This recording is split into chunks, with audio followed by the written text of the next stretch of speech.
اور پیرنٹ سے کہا کہ اس کو گھر لے جائیں اور سمجھائیں کہ کلاس میں کیسے بیٹھتے ہیں تاکہ آئندہ اس قسم کی بدتمیزی نہ کرے۔ اسی کتاب میں بیگم صالحہ مرزا کا بھی انٹرویو موجود ہے، جن کا بیٹا ایک شدید بیماری کا شکار تھا۔ بیگم صالحہ مرزا کا کہنا یہ ہے کہ میرے لیے سب سے تکلیف دہ لمحہ وہ تھا کہ جب میرے بچے کو کوئی ذہنی معذور سمجھ کر چھیڑتا تھا، اس کا مذاق اڑاتا تھا۔ بیگم صالحہ کا کہنا یہ ہے کہ میرے دل میں آتا تھا کہ جا کے ان سے کہوں کہ یہ تو اللہ کی بنائی مخلوق ہے، تم اس کا نہیں، تم اس کے رب کا مذاق اڑا رہے ہو، تم جس نے پیدا کیا ہے تم اس کا مذاق اڑا رہے ہو، کیوں یہ تو کسی کے ساتھ بھی ہو سکتا ہے۔ بیگم صالحہ نے کہا کہ جب میرے بابی کو لوگ پگلوٹ کہتے تھے یا آدھا پاگل کہتے تھے تو میں ڈپریشن کے شکار ہو جاتی تھی، اور اسی شدید ڈپریشن میں نے گھر سے باہر نکلنا ہی چھوڑ دیا تھا۔ اگر میں کبھی گھر سے باہر جاتی تو صرف ان لوگوں کے گھر جاتی جن کے گھر والے، جن کے بچے میرے بچے کے ساتھ شفقت کے ساتھ پیش آیا کرتے تھے۔ اس کتاب میں احوال ہے صفیہ گوہر کا بھی، جو ایک معذور بچی کی ماں تھیں۔ صفیہ گوہر کا کہنا یہ تھا کہ میں معاشرے سے کچھ نہیں چاہتی، کاش لوگ ہمیں تھوڑی سی سپورٹ دیجیے کرے تو ہماری مشکلیں کتنی آسان ہو جائیں گی۔ اور اس تھوڑی سی سپورٹ سے مراد ان کی صرف اتنی تھی کہ کچھ دیر کے لیے وہ دیکھ بھال کر لیں اس معذور بچے کی، اس ذہنی معذور بچے کی، تاکہ اس کی ماں سو سکے۔ صفیہ بتاتی ہیں کہ میں 3 سال تک کسی رات بھی آدھے گھنٹے سے زیادہ سو نہیں سکی، اور اس کا اثر یہ ہوا کہ میری ذہنی صحت خود خراب ہو گئی اور میں خود ڈپریشن کا شکار ہو گئی، چڑچڑاہٹ کا شکار ہو گئی، کنفیوژن، بھول جانا، ڈرائیو کرتے ہوئے بجائے بریک کے ایکسیلیٹر دبا دینا ایک عام سی بات تھی۔ اور اگر ہم ڈپریشن کا شکار ہوں تو اپنے جذبات کا اظہار بھی نہیں کر سکتے۔ میری حالت یہ تھی، میرا دل یہ چاہتا تھا کہ کاش میں یہ سب کچھ چھوڑ چھاڑ کے گھر سے باہر نکل جاؤں اور گھر سے بھاگ جاؤں۔ مسز فائزہ کے کہنا یہ ہے کہ میں نے ایک ذہنی معذور بچی کی ماں ہونے کے باعث یہ محسوس کیا کہ انہیں اور ان جیسی دوسری ماؤں کو اپنے خاندان والوں کی اور اپنے گھر والوں کی تعاون اور ان کی کونسلنگ کی کتنی شدید ضرورت ہوتی ہے۔ ان کے بچوں کی معذوری سے وہ ہر وقت ایک صدمے کی حالت میں ہوتے ہیں، ان کے سمجھنے اور سوچنے کی صلاحیتیں معاف ہو جاتی ہیں۔ کئی واقعات اس میں ایسے ہیں کتاب کے اندر جس کو پڑھ کے ہوتا ہے کہ ہم بحثیت قوم کتنا گر چکے ہیں۔ مثلا ایک خاتون تہمینہ صابر یہ بتاتی ہیں کہ جب انہوں نے اپنے ننھے اور بہادر بچے رافع امتیاز کا علاج کے لیے باہر لے جانا چاہا، اور یہ بچہ ایک پیچیدہ بیماری کا شکار تھا جس کا علاج پاکستان میں ممکن نہ تھا، اس کے علاج کے لیے گھر والوں نے سب کچھ بھیج دیا، اپنے تمام اثاثے بیچے، کافی قرضے اٹھائے، اور وہ ماں جب ارمانوں کے ساتھ اپنے میکے پہنچی اور اپنے بھائیوں سے کہا کہ جو باپ کے ترکے سے مجھے جائیداد ملی ہے وہ مجھے تھوڑی سی دے دیا ہے تاکہ میں اپنے بیٹے کا علاج کر سکوں، تو گھر والوں سے ساری عمر بھر کے ان کے رشتے ٹوٹ گئے۔ زندگی میں روپیہ پیسہ اتنا گھن کے طریقے سے رشتوں کو چاٹ جاتا ہے۔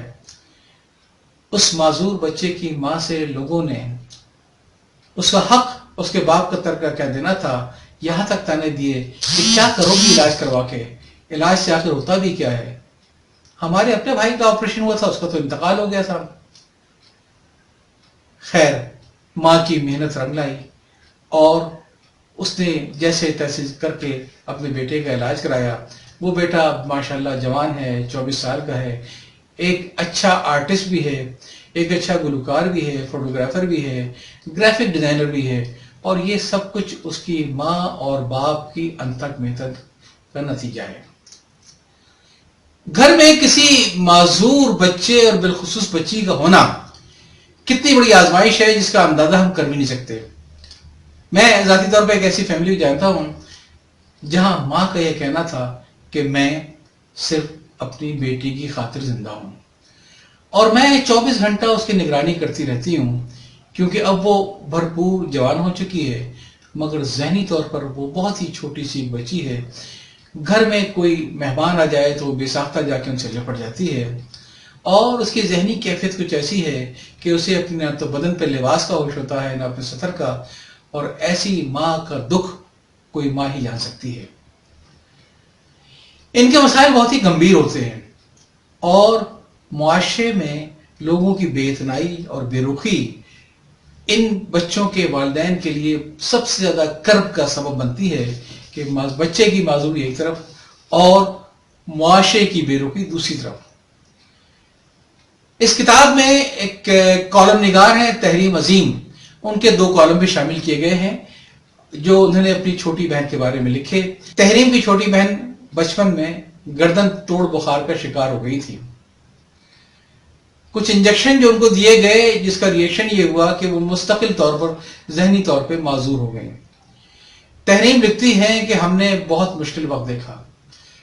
جب دادی کے گھر جانے کے لیے ہم بس میں سوار ہوتے تو میری امی اور میری بہن کو دیکھ کر عورتیں ڈر کے مارے بس سے اتر جایا کرتی تھی، عجیب عجیب سوال کرتی تھیں، مختلف پیروں کے پتے بتاتی تھیں، یہاں تک کہ ان کی ایک پھوپھی نے ان کی امی سے کہا کہ یہ بیٹی تمہارے گناہوں کی سزا ہے۔ یہ مسائل کتنے عجیب ہوتے ہیں اس بات سے اندازہ لگائیے کہ تحریر میں لکھا کہ جب اس کی بہن جوانی کے قریب پہنچی تو ماں کی مشکلات میں ایک مشکل کا یہ بھی اضافہ ہوا کہ اس کو تو اپنا بھی بالکل ہوش نہیں ہے۔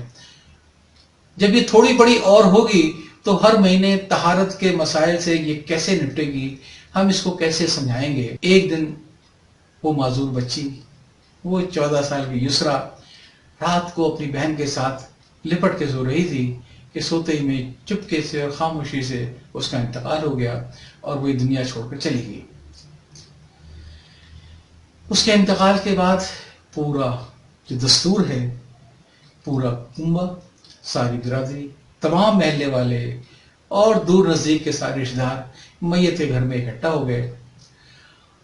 تدفین کے فوراً بعد وہی کچھ ہوا جو ایسے موقع پر ہوا کرتا ہے، یعنی جب یسرا کی تدفین سے لوگ واپس آئے تو کھانے کے ساتھ ہی گھر میں ایک ہاہاکار سی مچ گئی۔ کسی کو بوٹی چاہیے تھی تو کسی کو چمچ، کوئی فلاں چیز مانگ رہا تھا تو کوئی ڈھمکی چیز مانگ رہا تھا۔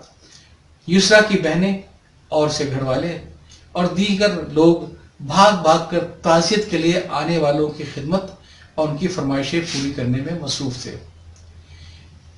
ایک خاتون نے آ کر کہا کہ میری بیٹی جو گھر میں موجود ہے اس کو دیکھ کے چاول کھانے کا بڑا شوق ہے، ایسا کرو تھوڑے سے چاول اس کے لیے باندھ دو۔